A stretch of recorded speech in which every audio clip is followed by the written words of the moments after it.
Bienvenidos a la nueva exposición de Cultural Cordón.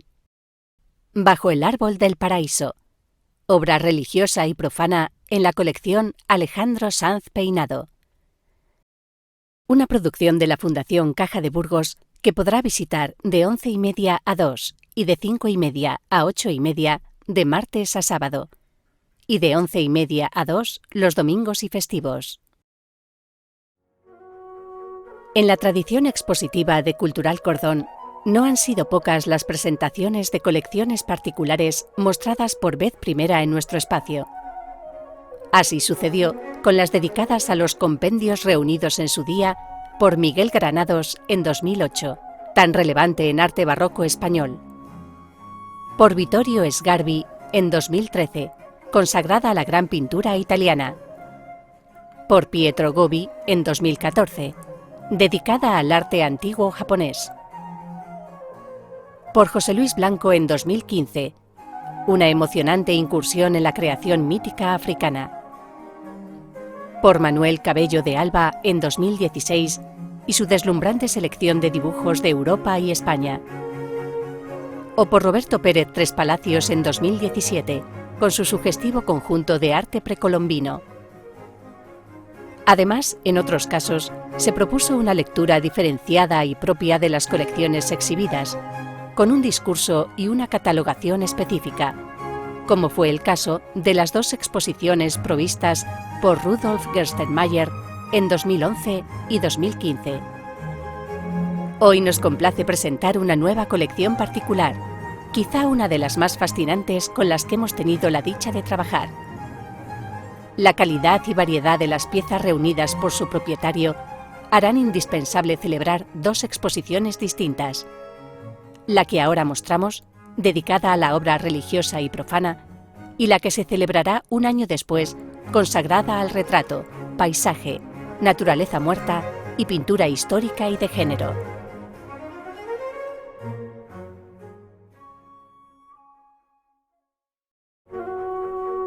Bajo el árbol del paraíso.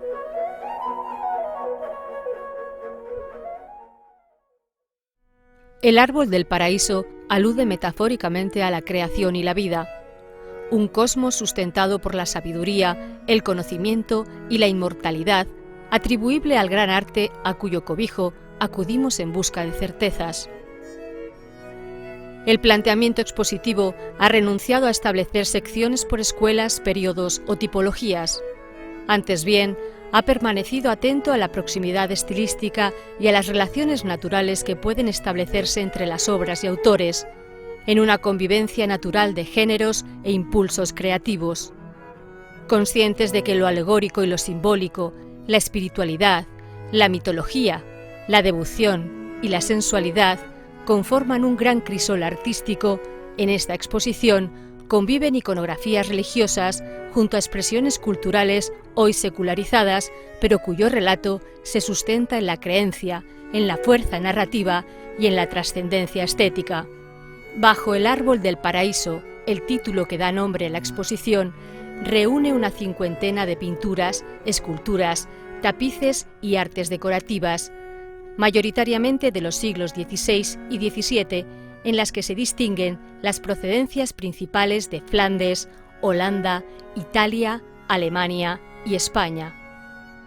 Resulta difícil sustraerse a la elocuencia de una nómina en la que aparecen autores como Rubens, Gerhard Segers, Martin de Vos, Jacob Jordaens, Morales, Berruguete, Zurbarán, Alonso Cano, Valdés Leal o Mateo Cerezo el Joven, pero sí es imprescindible señalar que algunas de las obras que componen esta exposición conllevan el valor añadido de su singularidad patrimonial.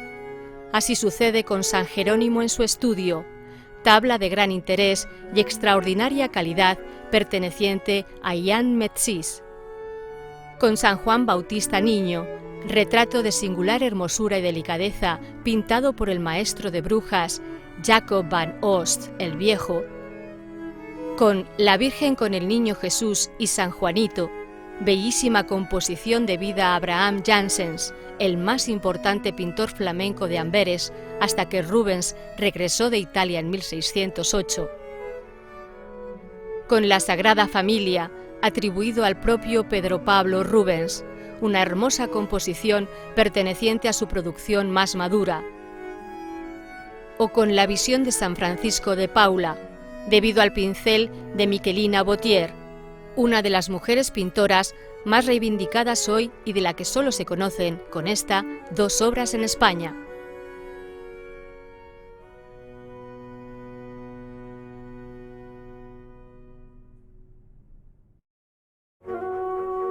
Dos tapices bruselenses.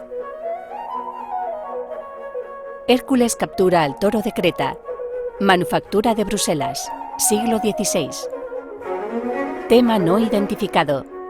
Manufactura flamenca, probablemente Bruselas, hacia 1515-1525. Desde el siglo XIV, la relación entre Castilla y Flandes fue muy estrecha. Los castellanos exportaban la lana que proveía el mercado textil de las prósperas ciudades flamencas y regresaban con pinturas, esculturas y objetos suntuarios. Ese interés por las novedades de Flandes atrajo a Castilla a numerosos maestros flamencos que dieron forma a notables escuelas locales y protagonizaron, en gran medida, el paso hacia el Renacimiento. Ambas circunstancias explican la presencia en numerosas colecciones públicas y privadas del arte flamenco en nuestro país. La exposición muestra 2 grandes tapices, ambos de temática profana y muy probablemente realizados en los talleres de Bruselas. El primero de ellos refleja el 7º de los trabajos de Hércules, la captura del toro blanco de Creta. El toro, por orden de Poseidón, había salido del mar a fin de que el rey de Creta, Minos, lo sacrificase al dios de los océanos. Pero Minos lo encontró tan hermoso que lo entregó como semental de sus rebaños. Enojado, Poseidón hizo que la reina Pasífae se enamorase del bóvido y concibiera al Minotauro, monstruo pavoroso al que Hércules daría caza. La obra nos muestra a un poderoso Hércules triunfante sobre el Minotauro.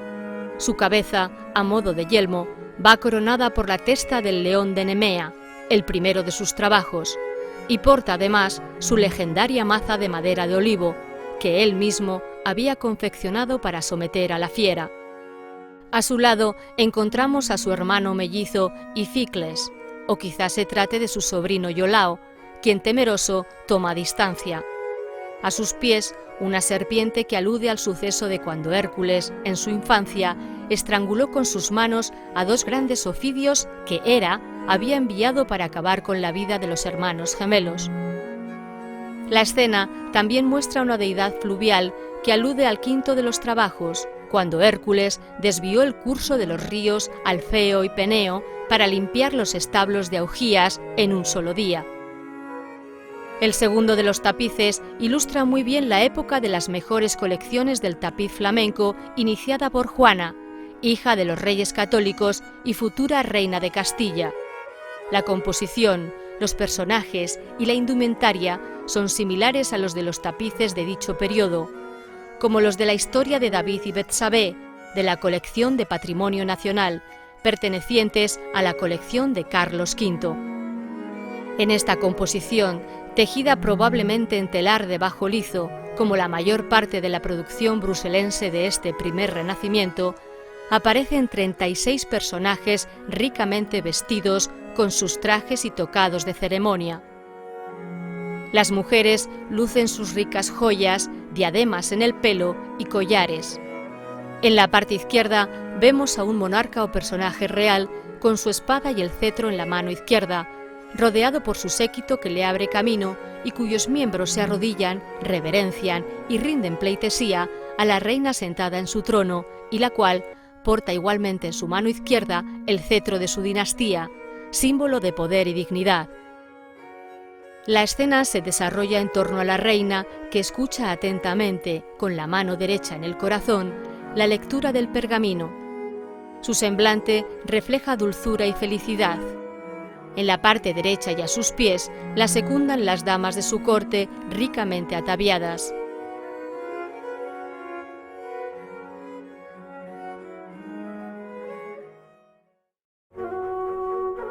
Ingenuidad y sinceridad. Maestros flamencos de comienzos del siglo XVI. La pujanza de la creación artística flamenca en este periodo está representada en la exposición con un notable grupo de obras procedentes de los focos de Brujas y Amberes. Aún pervive en ellos el exitoso goticismo de la centuria anterior en aspectos técnicos, estilísticos y formales, como la preferencia del óleo sobre tabla, la atención al detalle minucioso, el colorido, la belleza material y los formatos contenidos. El uso de la perspectiva a la manera italiana se fue abriendo paso en algunos ambientes, si bien la mayoría de artistas se mantuvieron fieles a la ilusión de profundidad obtenida mediante recursos empíricos, paisajes en los fondos, escalados de figuras, ventanas y arquitecturas para organizar el espacio y punto de vista alto para garantizar la perspectiva monofocal. Por más grave que sea el tema que trate, la pintura flamenca conserva siempre una naturalidad serena. Un asunto místico, elevado o mistérico, permanece aferrado a la tierra, incluso cuando pueda desarrollarse en el plano celeste. Ingenuidad y sinceridad como característica de un arte que atiende con idéntico respeto cuanto sucede en el universo y al que debe prestar atención escrupulosa. Con la escuela de Brujas se relaciona al Maestro de la Santa Sangre, cuyo nombre procede del tríptico conservado en la Basílica de la Santa Sangre de la ciudad en la que estuvo activo entre 1490 y 1520. El maestro supo sintetizar acertadamente diversos elementos de la tradición de los primitivos flamencos con el nuevo lenguaje del Renacimiento italiano. El ecce homo que se presenta en la exposición se impone sobre el espectador con la fuerza de un personaje casi metafísico. La calidad del dibujo, las delicadas pinceladas que muestran las gotas de sangre, así como la lágrima que está a punto de salir de la pupila derecha, dan idea de la excelencia de esta obra. A comienzos del siglo XVI, Amberes sustituye a Brujas como principal centro comercial de los Países Bajos. De la mano de Quentin Massys, la tradición gótica flamenca va cediendo paso ante el empuje del Renacimiento italiano. La Virgen y Niño entronizados se adscribe al maestro de Frankfurt, hoy identificado con el artista de Amberes Henrik van Wellue. Heredero de la tradición de Roger van der Weyden y de Hugo van der Goes, el maestro de Frankfurt irá desarrollando un estilo propio y personal. Complejo, adusto, pragmático, son algunos de los calificativos con los que se ha definido a este enigmático autor de sofisticada belleza y serena elegancia, como atestigua esta hermosa virgen de largo y suelto cabello, ojos entornados, rostro ladeado y adornos de pedrería ciñendo la cabeza. También vinculado a la escuela de Amberes se encuentra San Jerónimo en su estudio, tabla de gran interés y extraordinaria calidad perteneciente a Jan Metzys, hijo del ya antes aludido Quentin Massys. Consumado pintor renacentista, fue pionero en tratar temas como los cambistas, los amores ilícitos, el amor desigual o las felices compañías.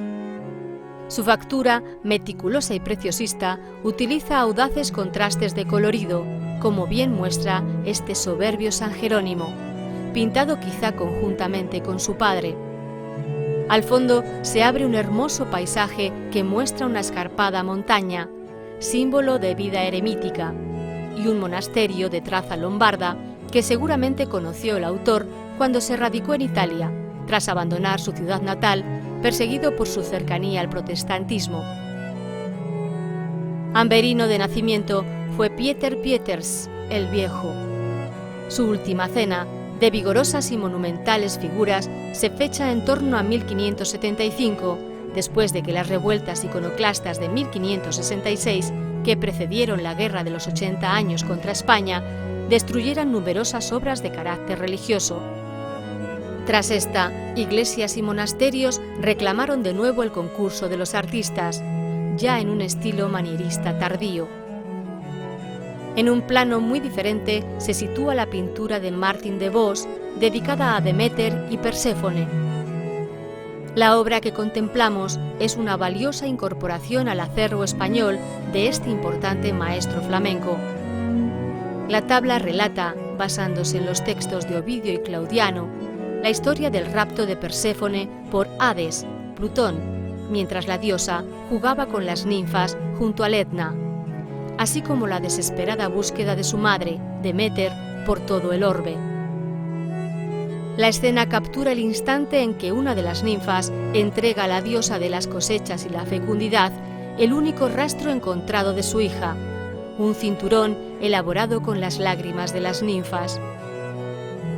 El conjunto se cierra con una imagen en madera policromada de San Sebastián, una singular pieza de las más llamativas de la colección, fechable en el primer cuarto del siglo XVI. La escultura flamenca de finales del gótico responde a una estética caracterizada por su vigoroso plasticismo, elegancia, pasión por los detalles y un intenso realismo donde se puede apreciar la meticulosidad desarrollada por unos maestros inmersos en un proceso de producción muy bien estructurado.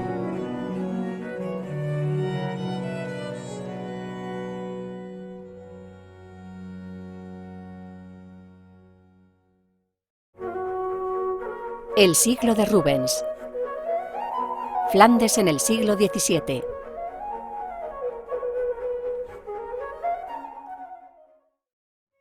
En 1581, las provincias septentrionales de los Países Bajos abjuran de la corona española, mientras que los territorios más al sur permanecen vinculados a la monarquía de los Habsburgo hasta la muerte de Carlos II.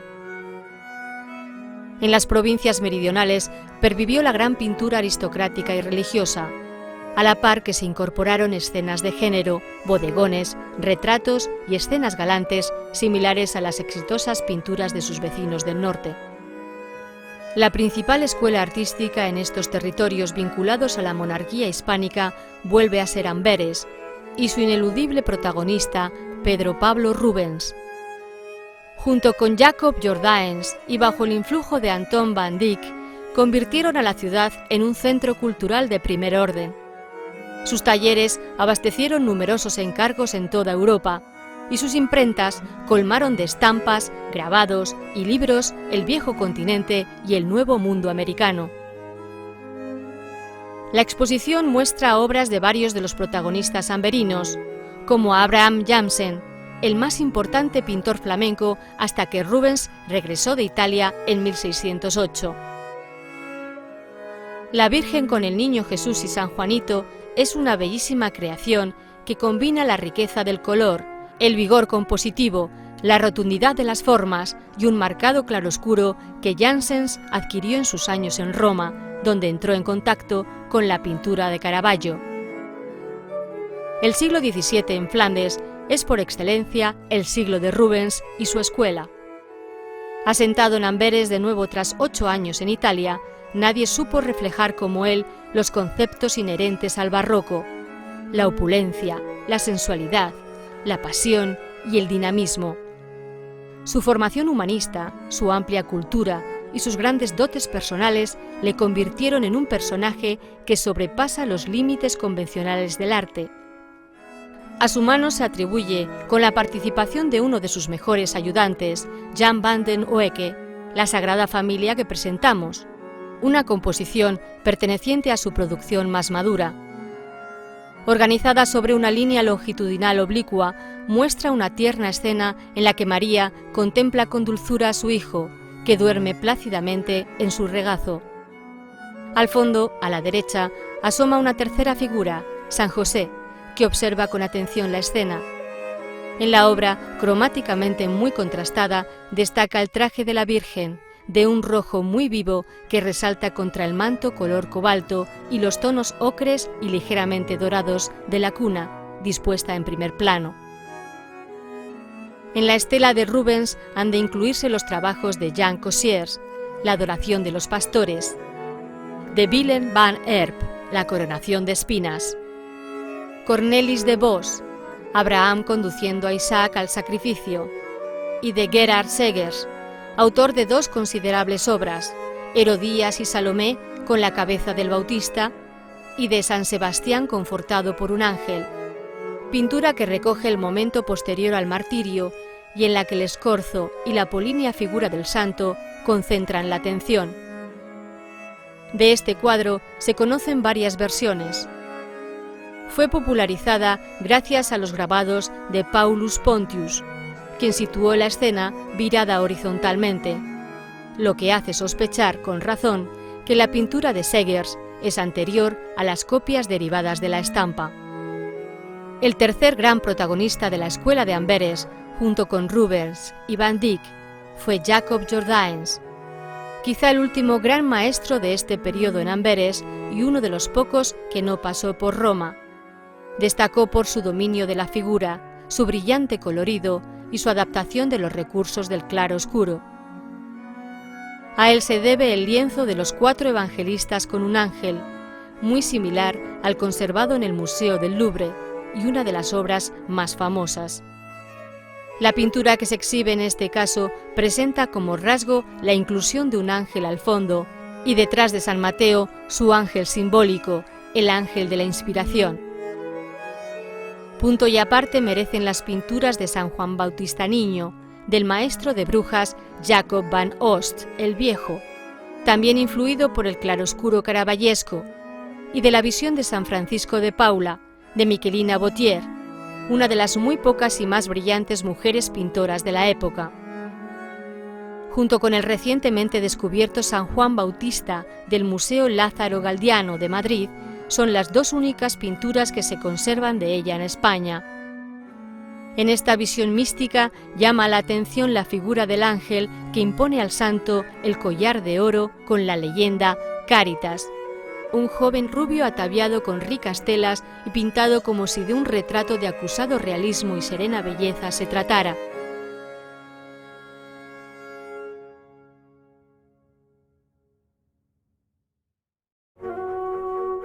En la senda de Caravaggio, Holanda y el primer barroco.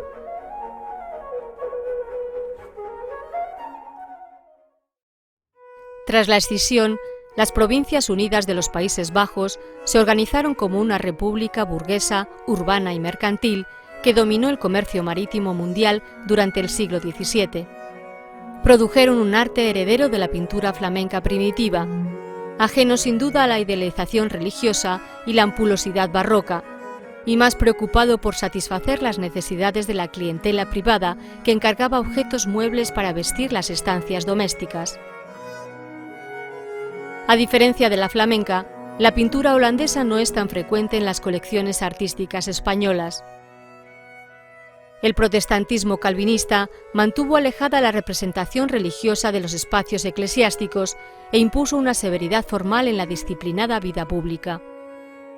Sin embargo, los artistas sí reflejaron asuntos relacionados con la historia sagrada o abordaron la intimidad espiritual reflejada en tipos y actitudes humildes. La vida cotidiana se tradujo en una pintura popular, organizada en diferentes géneros: retratos, escenas tradicionales, paisajes y bodegones, pensada muchas veces para satisfacer una clientela inmediata y poco interesada en grandes debates artísticos y culturales. Los cuadros se vendían en el mercado libre, en ferias, tiendas y puestos a precios muy bajos, lo que motivó que muchos pintores, algunos de los más brillantes, apenas pudieran subsistir con su trabajo.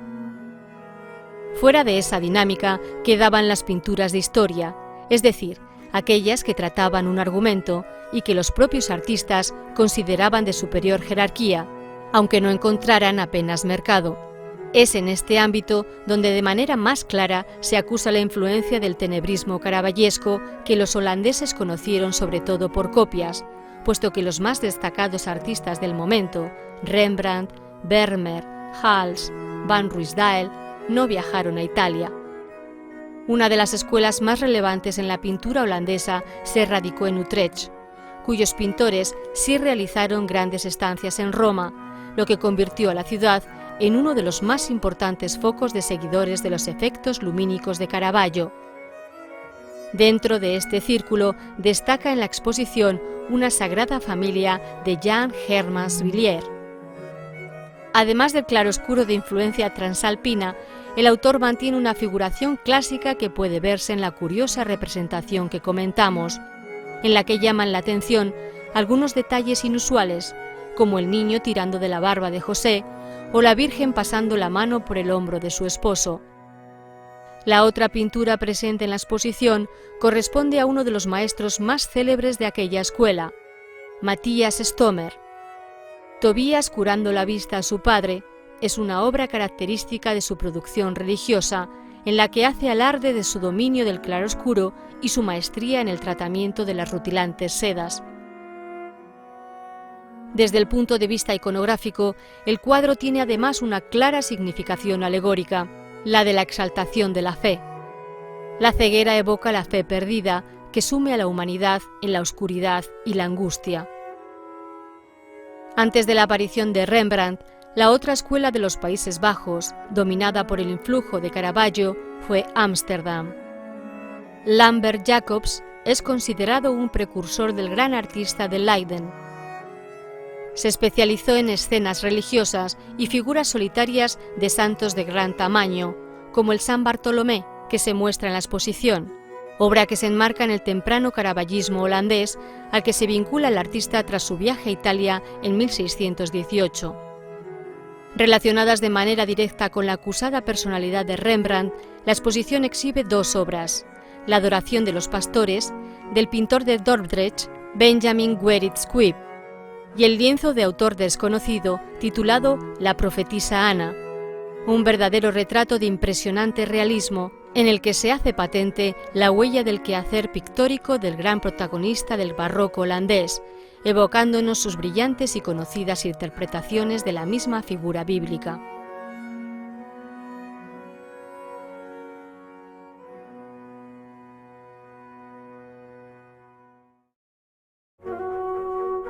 Entre el manierismo y el barroco. 3 ejemplos de pintura italiana y francesa.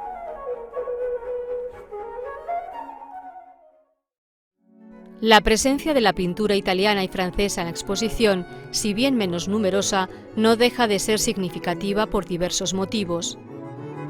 Es singular la obra de Francesco Richino, titulada Orfeo y los animales. Richino fue poeta y arquitecto, y verificó parte de su carrera en la ciudad alemana de Dresde, donde intervino en diferentes proyectos de la Casa de Sajonia, antes de regresar a su Brescia natal. Todavía hoy es un artista mal conocido cuya pintura cierta es escasa. En su mayor parte se trata de asuntos religiosos repartidos entre Lombardía y Sajonia, pero en los que se aprecia el interés por incluir vistosos paisajes en los que no son infrecuentes los animales fantásticos, un detalle característico de los seguidores del más importante pintor bresciano del manierismo, Alessandro Bombicino, il Moretto. En la pintura que nos ocupa se muestra a Orfeo, el célebre poeta de la antigüedad que calma y consigue encandilar con la belleza de su música a las fieras salvajes, tal como relata Ovidio en Las Metamorfosis. Bartolomé Cavarocci se inscribe dentro de la corriente caravallista italiana que conoció de primera mano en Roma. En 1617 se trasladó al Escorial, convocado por el arquitecto y decorador Juan Bautista Crescenzi, a cuya familia se encontraba ligado desde la niñez y cuyo sobrenombre usó en ocasiones. Los desposorios místicos de Santa Catalina de Alejandría responden a un modelo que con variantes repitió en varias ocasiones, como sucede con la pintura conservada en la Academia de Bellas Artes de San Fernando de Madrid y que conceptualmente tampoco se distancia de la Sagrada Familia con Santa Catalina, única obra suya que conserva el Prado. Cavarocci prefirió siempre tipos más nobles y composiciones más delicadas y texturas más cuidadosas que las de Caravaggio. Aunque solo permaneció 2 años en España, su influencia se rastrea en nuestros pintores barrocos como Murillo. El único cuadro de tema religioso de escuela francesa que figura en la exposición es un óleo sobre tabla con el tema de El martirio de San Sebastián, perteneciente al círculo de Jacques Callot. La escena se basa en un grabado del mismo artista lorenés, cuyo escenario remite a las grandes arquitecturas y ruinas romanas que conoció en su viaje a Roma en torno a 1610. Callot representó escenas de su tiempo, protagonizadas por tipos populares, pero también asuntos de corte y argumentos religiosos, además de sus 2 famosas series sobre las miserias de la guerra, tras la ocupación de su Lorena natal por Francia.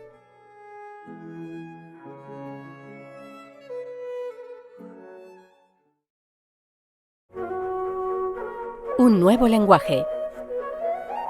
Pintura y escultura española del siglo XVI.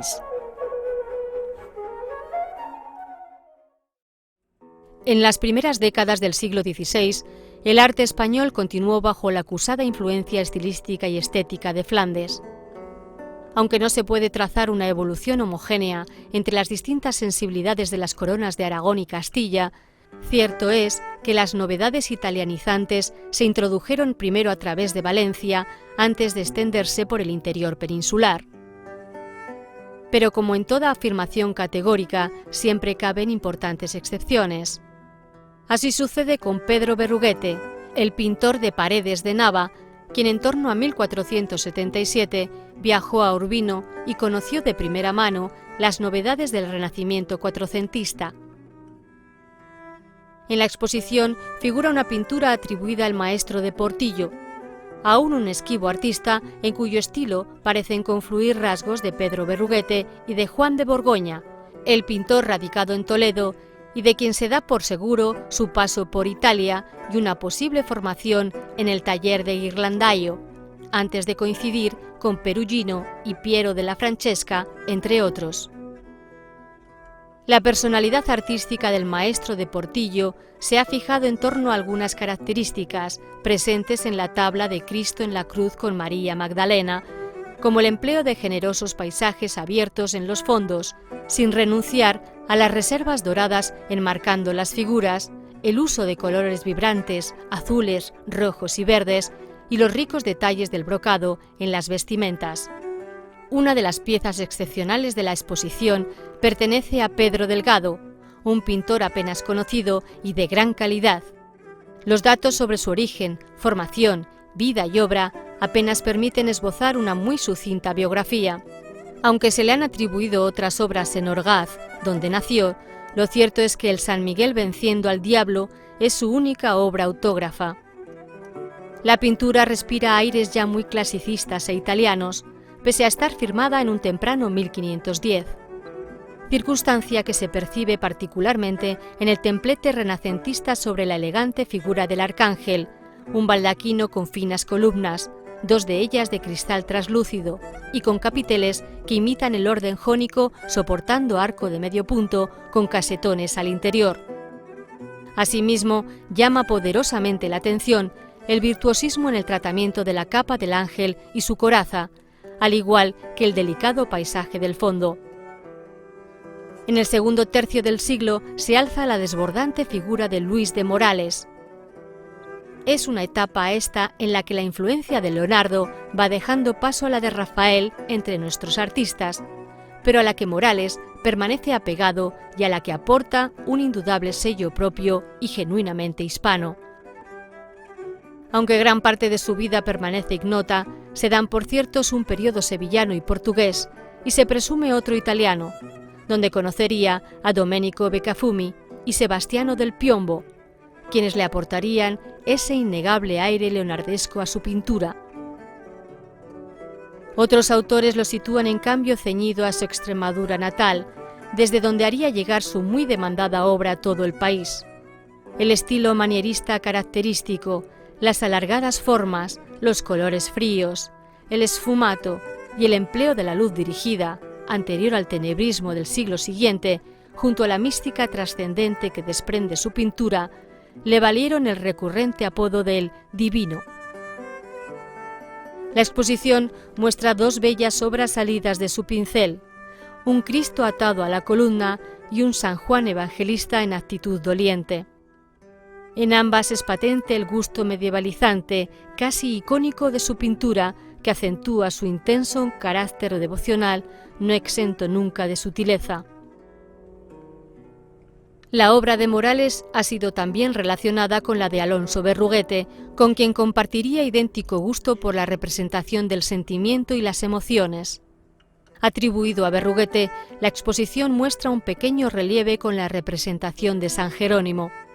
Después de pasar 13 años en Italia para formarse como pintor en Florencia y Roma, regresó a España, donde casi exclusivamente trabajó como escultor. Su protagonismo en el manierismo toscano, según algunos especialistas, se verificaría en sus arrebatadas figuras, filiformes y dolientes, reflejadas en tallas sobre madera y alabastro. Por último, la exposición incluye otra imagen de San Jerónimo penitente de medio cuerpo y torso desnudo, realizada en alabastro. Sin datos precisos que permitan situarla en un entorno u otro, ha sido relacionada con Italia por su impronta miguelangelesca, también con Aragón, dado el frecuente uso del alabastro como soporte, e incluso con Francia, por la preferencia afecta de su escultura por este mismo material.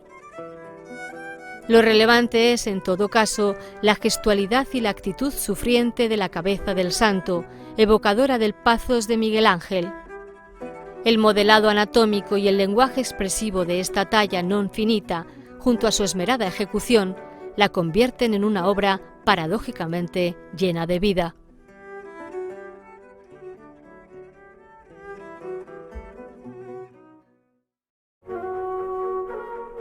Alma y mundo. El siglo XVII español. Ribera, Zurbarán y Alonso Cano en la colección Alejandro Sanz Peinado.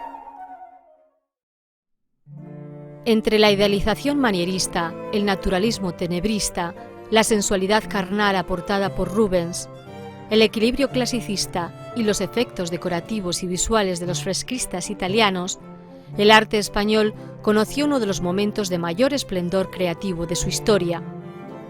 En España, la Iglesia maneja los resortes de la vida pública desde la dirección política que ha marcado la Contrarreforma, y la Corte hace otro tanto. Los conflictos sociales no se resuelven nunca, se acallan con repartos de comida, con refeudalizaciones o con fiestas. En esa realidad múltiple se incardina nuestro arte. Pintores y escultores trabajan para cofradías, hermandades y clero. La Corte, tras su efímero paso por Valladolid, se asienta en Madrid y promueve grandes encargos con destino al viejo Alcázar y al nuevo Palacio del Buen Retiro. Además de los temas piadosos, los retratos, los paisajes y los bodegones serán los más solicitados por una clientela que aún discutía la consideración social del artista. La cultura del barroco, compleja, plural y dialéctica, se asienta en el sentimentalismo, en la espiritualidad y en la representación retórica del sentido verdadero de la vida. Nuestro siglo de oro se sucede en medio de crisis económicas, absolutismo político y religioso, censuradoras disposiciones normativas y una cierta sensación de fatalidad, de pérdida y melancolía. En el barroco todo es trascendente, y la idea de belleza y el modo de trasladarla a la representación plástica resulta crucial. La belleza es espiritual. Es más importante el ánimo de quien observa que el objeto que se está contemplando. Las pinturas y esculturas podían protagonizarlas modelos sacados de la calle, gentes modestas del pueblo que en todo se parecían a los destinatarios de esas obras. José de Ribera ejemplifica cuanto decimos. No se sabe prácticamente nada de los primeros años de Ribera en su Valencia natal, ni tampoco cómo llegó a Italia, donde aparece con 20 años pintando un lienzo en Parma. Tras pasar por Roma, se asienta en Nápoles en 1616, y muy pronto se convierte en la principal personalidad artística de la ciudad, en gran medida al amparo del virrey duque de Osuna. El San Francisco penitente, presente en la exposición, da cuenta de la capacidad de Ribera para el detalle. La anatomía del santo se describe con precisión. La piel se transparenta en tendones, músculos y venas. La tensión del cuello se acusa con violencia. La figura entera trasciende su apariencia física y convierte una situación dramática, el dolor de la penitencia, en un asunto místico. De Francisco Zurbarán se muestran dos obras.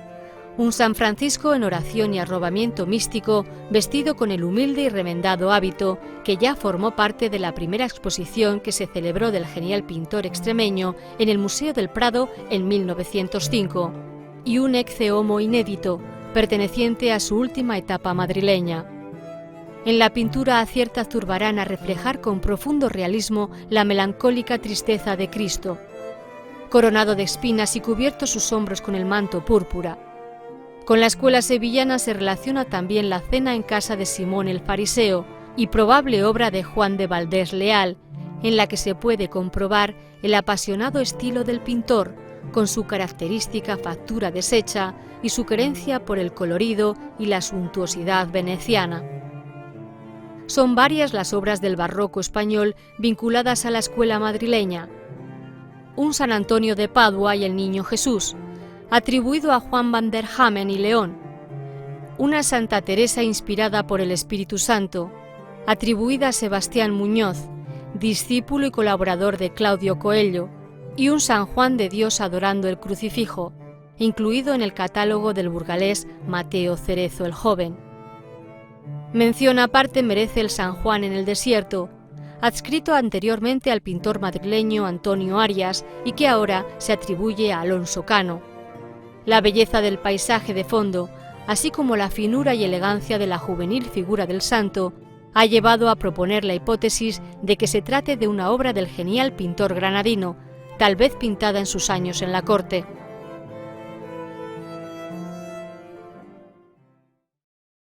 La exposición Bajo el árbol del paraíso, obra religiosa y profana en la colección Alejandro Sanz Peinado, es una producción de la Fundación Caja de Burgos para su espacio Cultural Cordón.